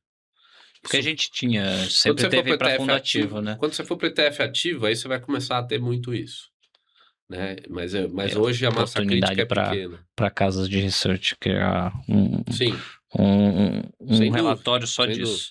Inclusive, isso você me dá um gancho aqui para falar uma coisa assim, quer dizer, quem se sente eventualmente ameaçado pela entrada de ETFs, né, está deixando de perceber as oportunidades que esse mercado de ETF traz. Se você olhar nos Estados Unidos a quantidade de novos negócios bilionários, unicórnios, que foram montados do nada por pessoas, cara, empreendedores mesmo, e que fizeram fortunas em cima do crescimento do mercado de ETFs lá fora, poxa, você vê coisas muito óbvias que vem pela frente. Você tem treinamento para ETF, certificação para ETF, análise de ETF, tudo isso é novo. Você tem marketing de ETF, lançamento de ETF, né? White label de ETF. Isso é uma outra coisa, que lá fora é um business gigantesco. Caramba. Você tem a Bloomberg de ETFs lá fora, talvez, que é a VettaFi, que quase ninguém conhece no Brasil, que é uma plataforma espetacular de informação, e tem várias outras, né? Então, assim, a gente, na verdade, está construindo um novo segmento de mercado, e que, se você olhar para os Estados Unidos, os ganhadores inequívocos desse mercado lá de ETF, todos eles não eram as corretoras, os bancos e as assets ativas lá fora. Eu quero entrar aqui. Sempre foram novos entrantes. Uma oportunidade maravilhosa. Eu queria entrar aqui, porque a gente fala que, assim, eu já escutei de muita gente que o ETF no Brasil não cresceu, não porque não era produto bom e nem porque não tinha produto bom, porque não é de 2024 só, não é de 2025, não é de um ano que a gente tem produto de ETF que já poderia estar sendo mais bem alocado. A gente tem aproximadamente aí 120 bi de ETF, tinha e tem produto para ser muito mais do que a gente tem hoje. Mas de um ano e meio para cá cresceu, também eu acho que o crescimento do fee-based é um ponto significativo para isso. Mas eu queria te fazer 2 perguntas em uma só, né? Eu acho que, primeiro, como é que você está vendo que para onde vai esse ETF aqui dentro do Brasil? Mas mais que isso, assim, eu acho que eu tive uma conversa com o Kobuchi, não sei se você conhece, o Kobuchi, assessor, referência, Fibase, fala muito de ETF. Conversei bastante com ele no ano passado, antes dele lançar o Stop Loss, foi bem legal. Eu gosto muito, exato, eu gosto muito dele, ele já veio aqui, inclusive. Eu vi, eu assisti. Bom, e ele trouxe um ponto assim, cara, o que a corretora ganha? Ele me trouxe assim, né, o que a corretora ganha comigo só alocando ETF? E eu trouxe para ele, cara, óbvio, existe todo um outro negócio por trás da corretora, e você trouxe agora, nem todo mundo. Eu acho que muita gente fala que o ETF não cresce porque a corretora não quer que cresça, porque os bancos não querem que cresça, porque o modelo de comissionamento não quer que cresça.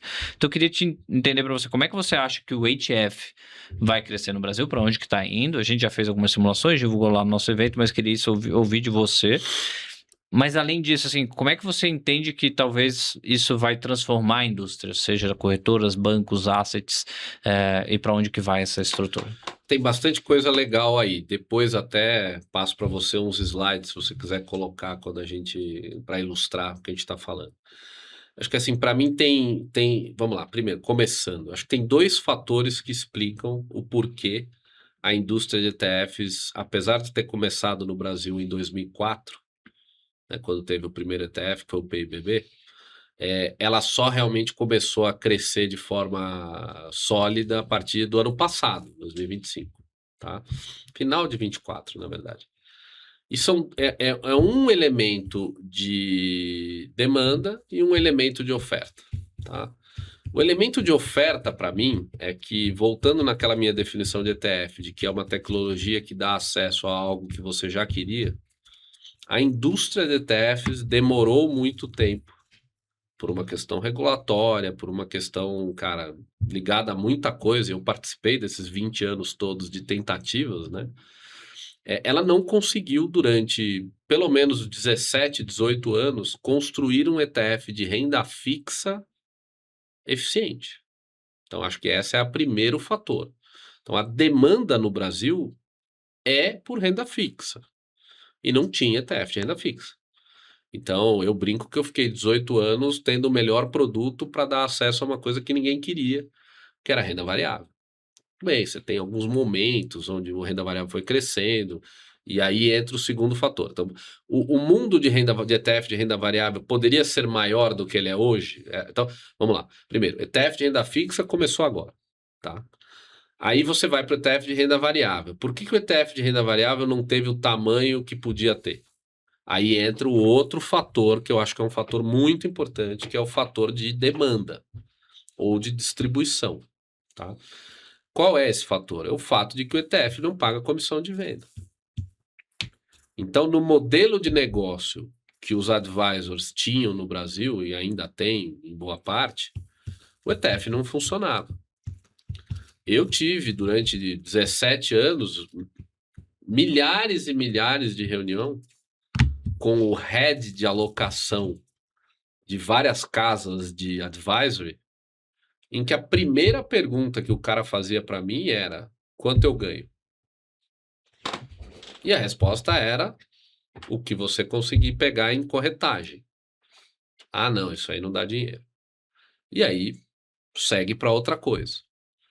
Então, existe uma questão que também precisava ser resolvida. Então, você tinha dois fatores, as duas condições necessárias, nenhuma das duas suficiente sozinho, tá?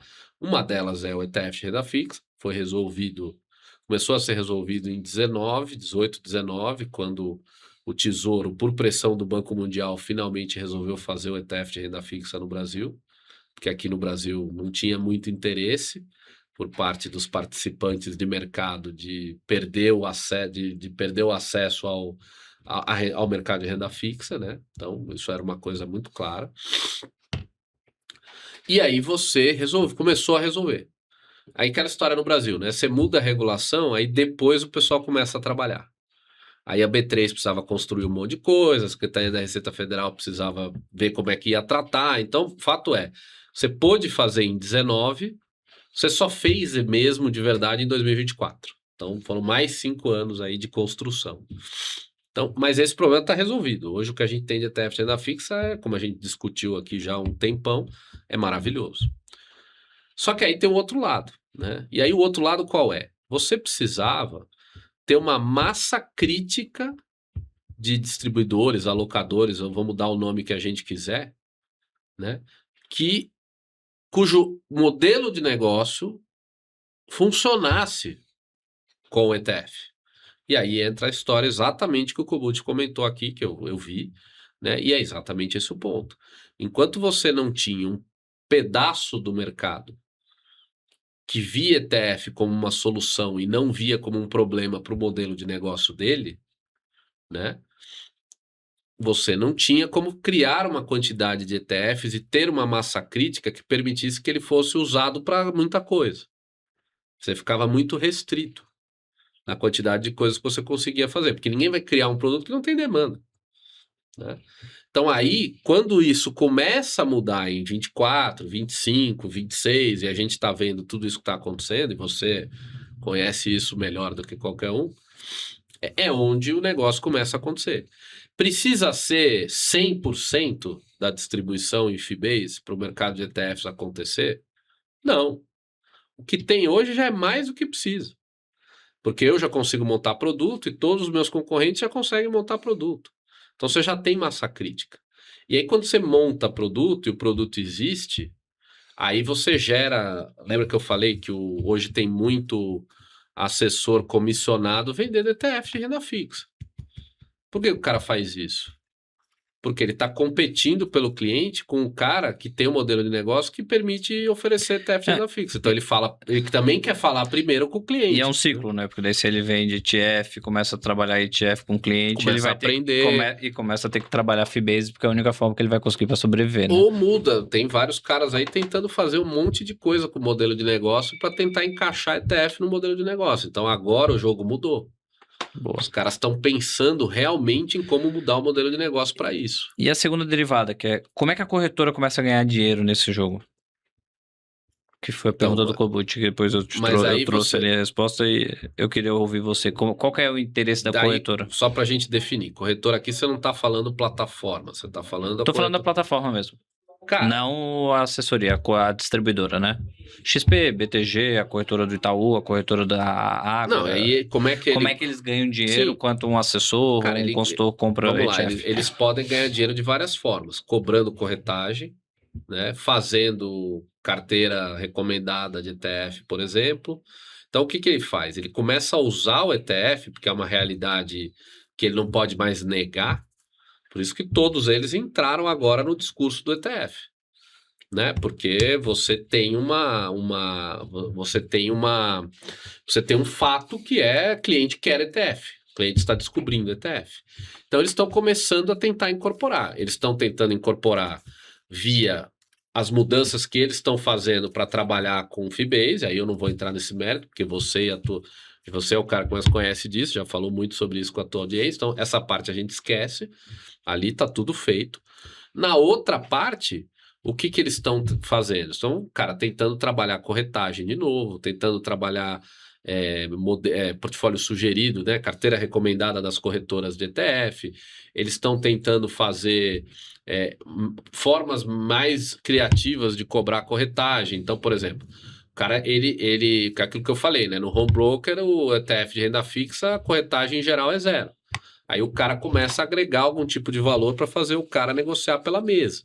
Então aí os caras estão sendo criativos ali para mudar. Muda o rebate, faz um rebate diferente para cada tipo de cara. Então aí é muito deles. Eu acho que aí é... Por que eu te faço essa pergunta, tá? Mas eu tô vendo todo mundo pensar nisso, tá?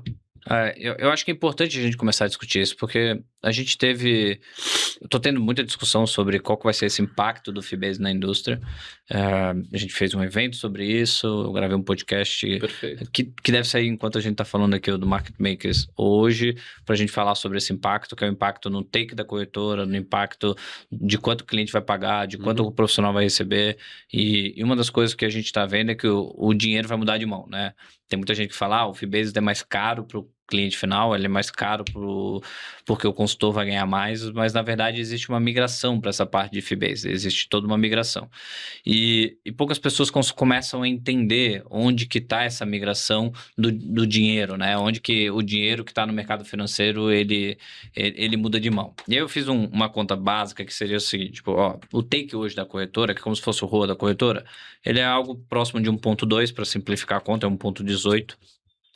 E vamos falar que o mercado de assessoria ele tem R$1 trilhão investido. Então, estamos falando que esse mercado gera 12 bi de receita ano. Você gera 12 bi de receita ano, ele lá atrás gerava muito mais, porque o ROA era muito maior, e esse ROA veio caindo. muita gente tem várias teses e tudo mais, mas a gente tem alguns pontos e alguns fatores que faz com que o ROA caia. E por isso que eu te perguntei para a gente começar a entender como que também o crescimento do ETF pode afetar a nossa indústria, seja sob a perspectiva da corretora, sob a perspectiva da assessoria e a perspectiva do profissional. Quando a gente olha toda essa mudança de fee-based, ela é muito boa para o profissional. Inclusive, é uma das grandes vertentes do crescimento do fee-based, é o profissional que quer fazer o trabalho direito com o cliente, se ele ficar no comissionamento, alocar o cliente em ETF ou em qualquer outro tipo de produto que não seja e que não pague um robô, a verdade é que o profissional não vai se pagar, ou ele não vai ter uma boa remuneração. Então, é natural que ele vá para o fee-based. Mas se ele for para o fee-based e continuar alocando em CRI, CRAR, debênture ruim, fundo caro, fundo que não gera resultado, ele não vai dar esse resultado. Óbvio que aqui eu estou falando só de produto, o profissional que vai para fee-based e ainda fica falando de produto com o cliente, ele está morto, né? Ele tem que entender que ele para de vender produto, começa a vender serviço e isso envolve tudo que está ao redor. Mas focando em alocação e focando em tudo, é natural que vá ter um crescimento de ETF, que é o que a gente está discutindo sobre toda essa estrutura.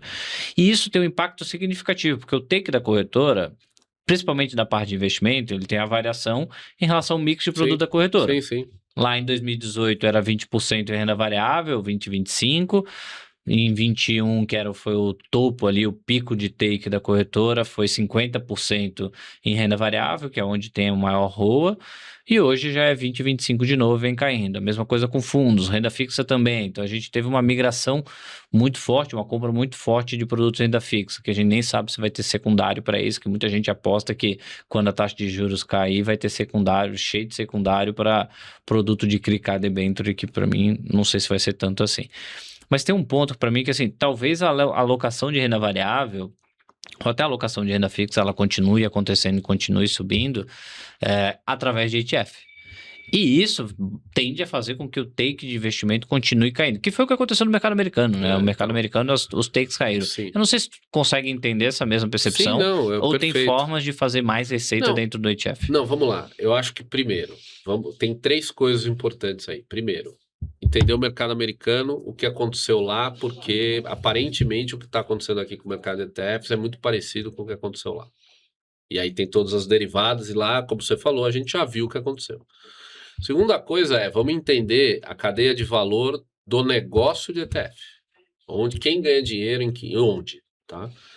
E a terceira coisa que eu acho importante é o seguinte, cara, vamos ver a cadeia de valor desde a plataforma até o advisor, até o produto, o que acontece com essa cadeia de valor. Então, vou começar com essa última, porque eu acho que é mais fácil. O que acontece, em geral, quando você tem uma entrada de ETFs cada vez maior? Você começa a mudança no lado do produto.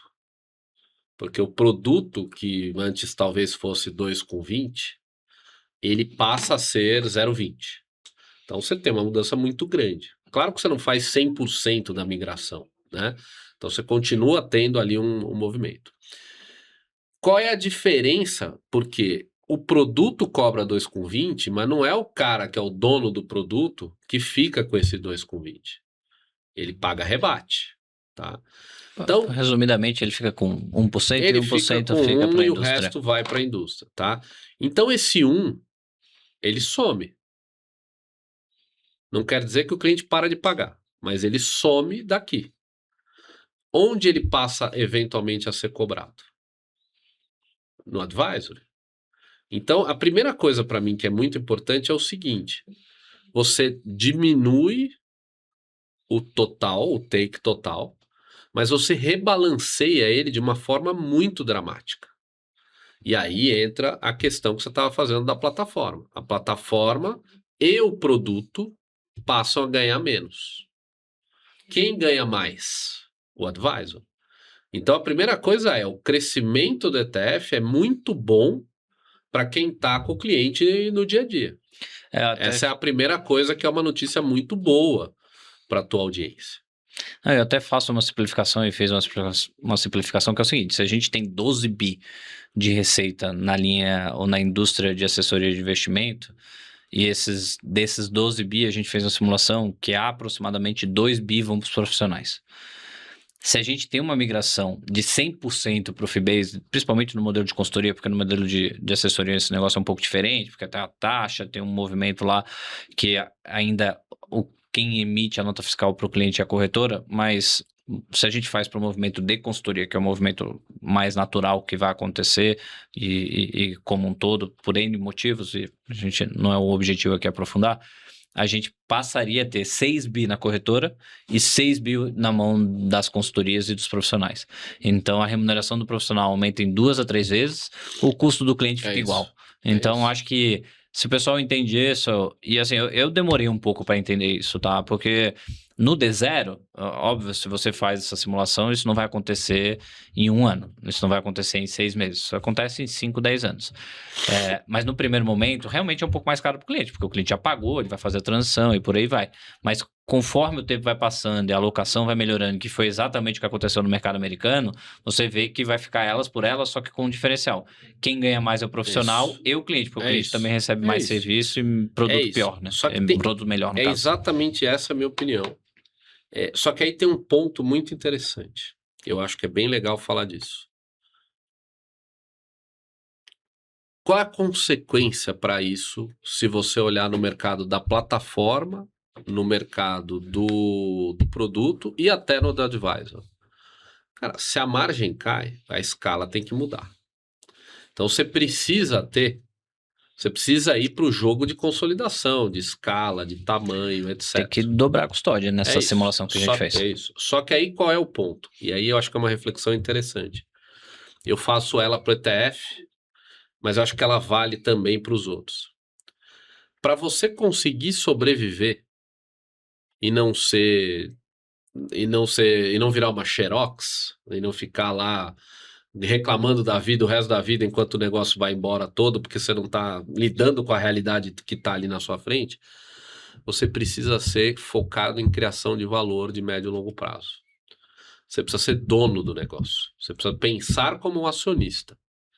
Você não pode pensar como um cara que olha resultado trimestral um diretor, e está focado em receber dividendo. Bônus, não é Tem nem que dividendo. ser dono. Os ganhadores desse negócio são os donos dos negócios. No ETF, isso para mim é muito claro. E é uma das grandes oportunidades, por exemplo, que eu tenho na Galápagos. Hoje, talvez, a única casa que é 100% que a propriedade do negócio do ETF é 100% dos sócios é a Galápagos. Os bancos não são listados e tal, não sei o que, as plataformas também. A BlackRock é uma global, os outros nichados brasileiros ou são escritórios de empresas globais, ou já estão num tamanho de startup como a Hashdex, por exemplo, que é diferente, mas eles também estão nessa, né? Talvez a Hashdex e a gente, uma ou outra também. Isso faz uma diferença enorme, porque eu estou lançando o produto para ter escala daqui a muitos anos, e eu não perco a remuneração do outro lado. Sabe uma analogia que eu faço? Então isso é muito importante. Para a gente encerrar esse ponto, eu faço uma analogia bem, bem importante. Esse movimento de ETF, fee-based, consultoria de investimento, ele é como se fosse aquele movimento onde a gente teve a abertura de plataformas de produtos. Os bancos, nos fundos de monoproduto, de 3% de taxa de administração, eles não queriam fazer. Mas quem não queria fazer? Não era o banco que não queria fazer. Era o diretor responsável por aquela linha de receita, a equipe por trás e falar, cara, por que eu vou fazer isso? Perfeito. Quem é que vai ter a coragem de levantar a mão e falar o seguinte, encerra esse produto, que a gente vai trazer um produto mais barato, melhor, só que ele vai trazer mais volume de cliente para cá que vai compensar. Ninguém tinha essa coragem de fazer esse movimento. Outro nome para coragem... Só o dono vai fazer isso, Outro nome para coragem é mandato. Também, mas... Porque manda, o cara lá da ponta, talvez ele até quisesse. Talvez ele até tivesse coragem. Mas ele não tem o mandato.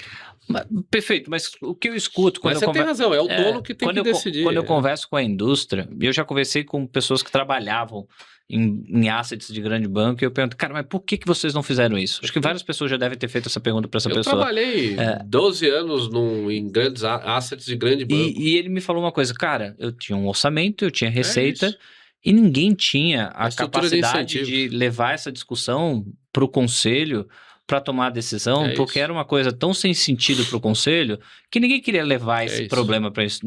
indústria. E eu vejo que isso acontece agora, de certa maneira, dentro das corretoras, que as corretoras não levam os diretores ou determinados diretores ou executivos de algumas corretoras, não levam essa discussão para a sociedade, e eles são sócios, mas são sócios às vezes tão minoritários que eles não conseguem levar essa discussão para frente pela falta de coragem, pela falta de mandato, como a gente colocar, beleza, vai cair a receita, vai cair a estrutura, mas eu vou trazer mais custódia.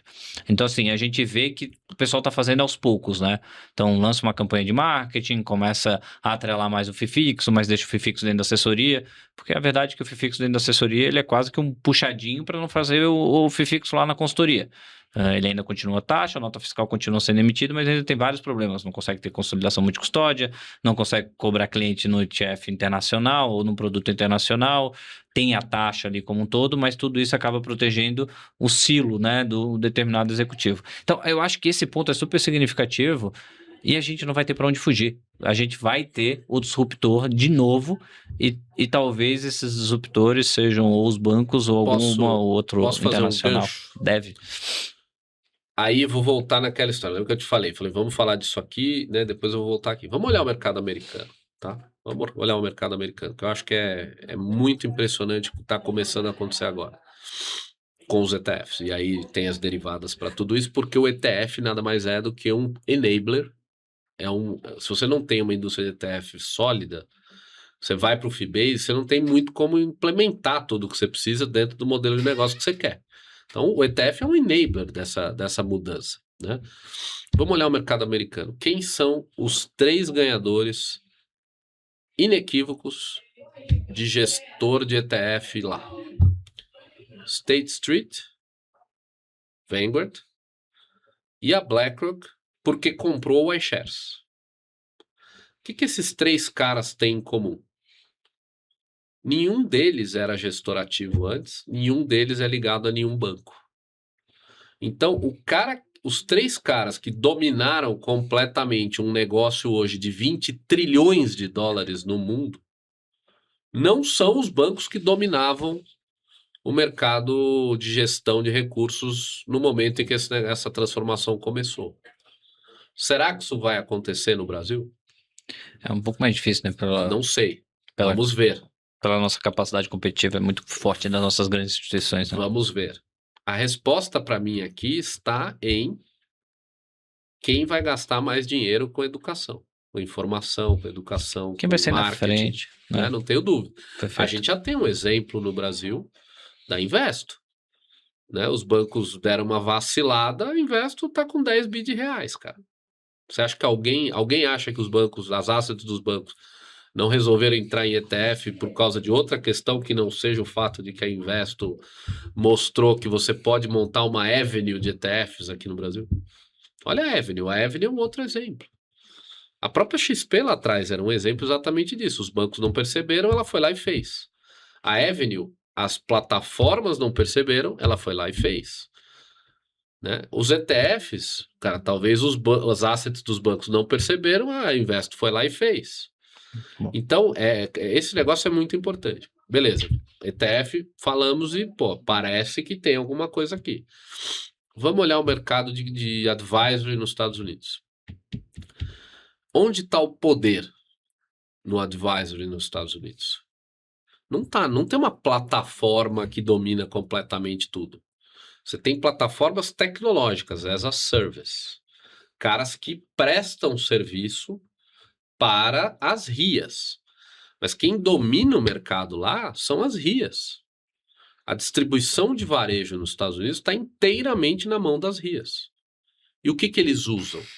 Eles usam ETF. Que tipo de ETF? Aí que vem o ponto. Eles usam os indexados, que foram os que foram criados primeiro. Lá começou com renda variável, né? Porque majoritariamente era o que eles queriam, né? O americano compra renda variável. Então o ETF que começou foi renda variável. Aqui no Brasil a gente compra renda fixa, o ETF que começou, ETF de renda fixa, que é o que está crescendo mais rápido, né? Começou com renda variável, mas não foi a lugar nenhum até que teve renda fixa. Depois, qual foi a outra mudança? Em 2008, quando você tem a crise do subprime nos Estados Unidos, e que você gera uma crise de confiança sobre os bancos na distribuição de produtos de investimento, né? E aí o regulador americano vira e fala, não, de agora em diante o default é fee-based. Se o cara quiser ir para comissão, ele precisa fazer o opt-out.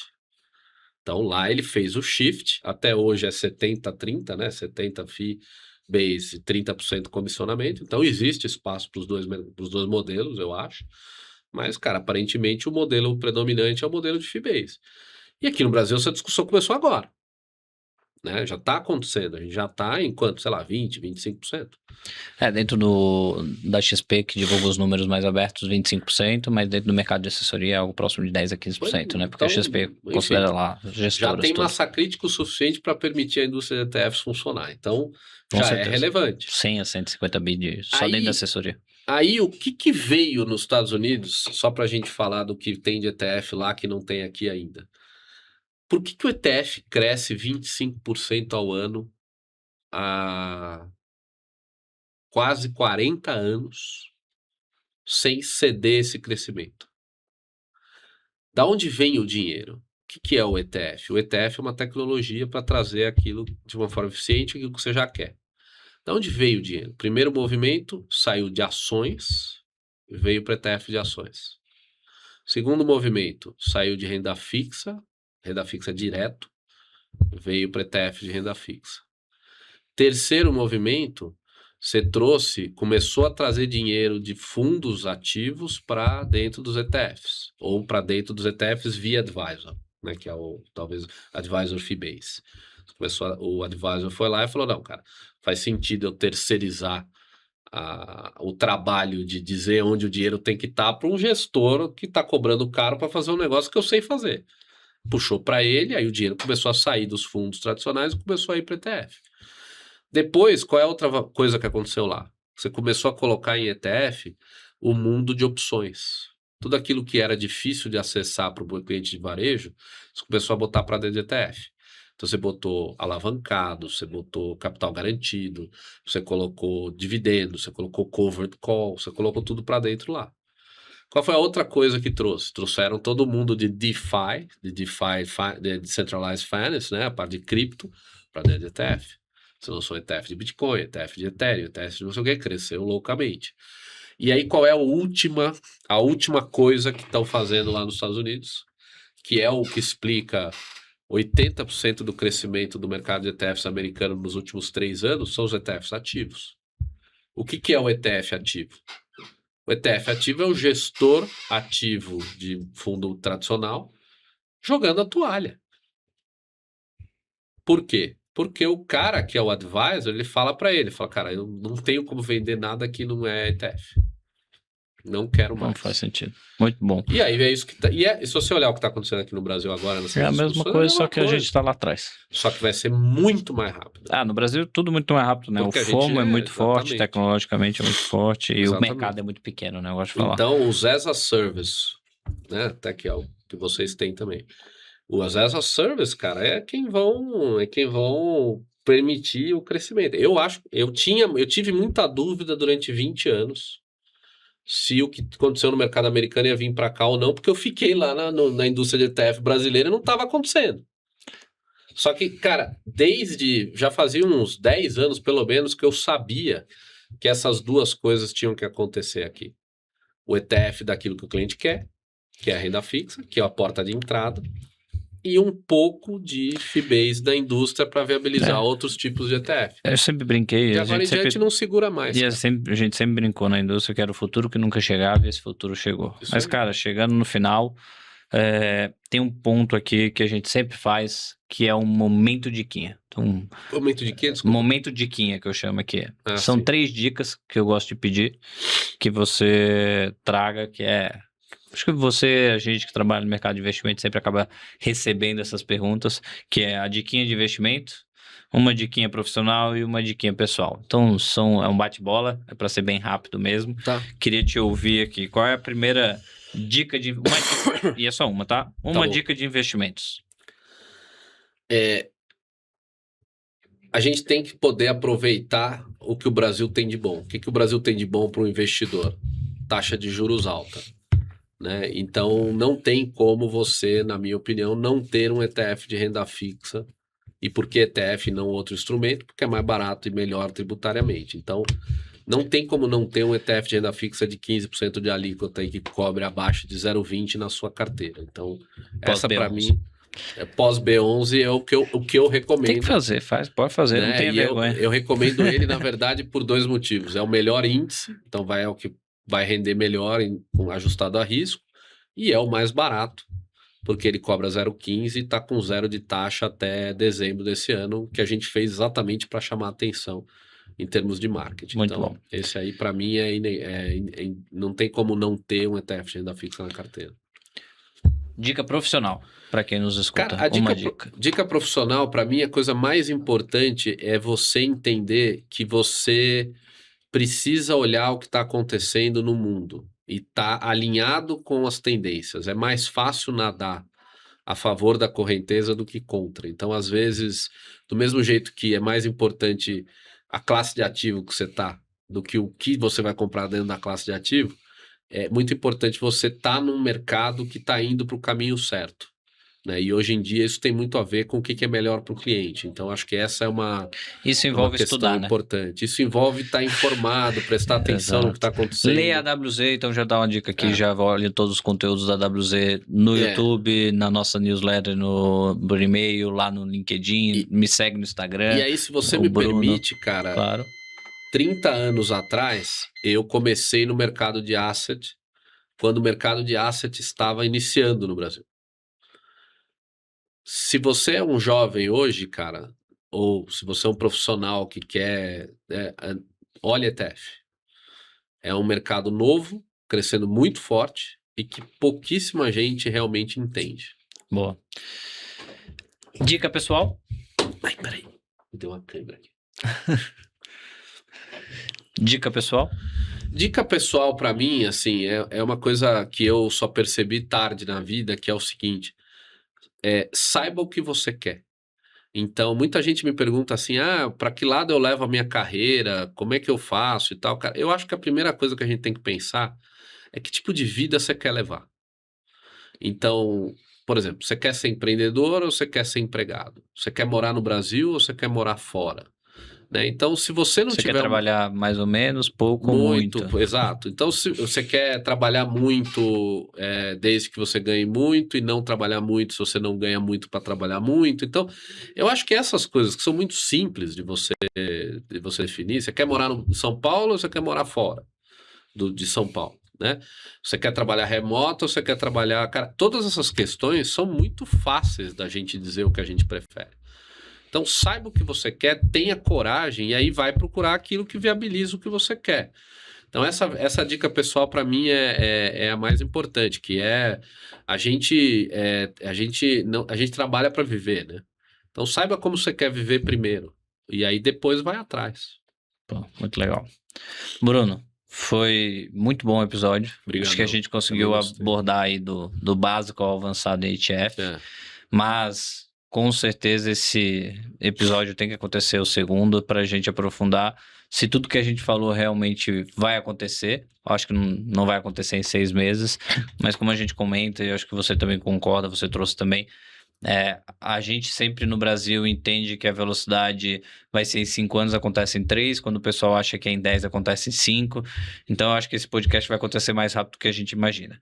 Obrigado, foi incrível, foi uma boa conversa, espero que todo mundo de casa tenha conseguido entender o que é o ETF, entender o que tem que ser analisado dentro do ETF, ou as pegadinhas que dá para fugir, e principalmente para profissionais de investimentos ou clientes que começaram a nos escutar agora também, comecem a alocar ETF, porque não é possível que a gente tenha uma alocação tão baixa no Brasil. Obrigado. Obrigado a você.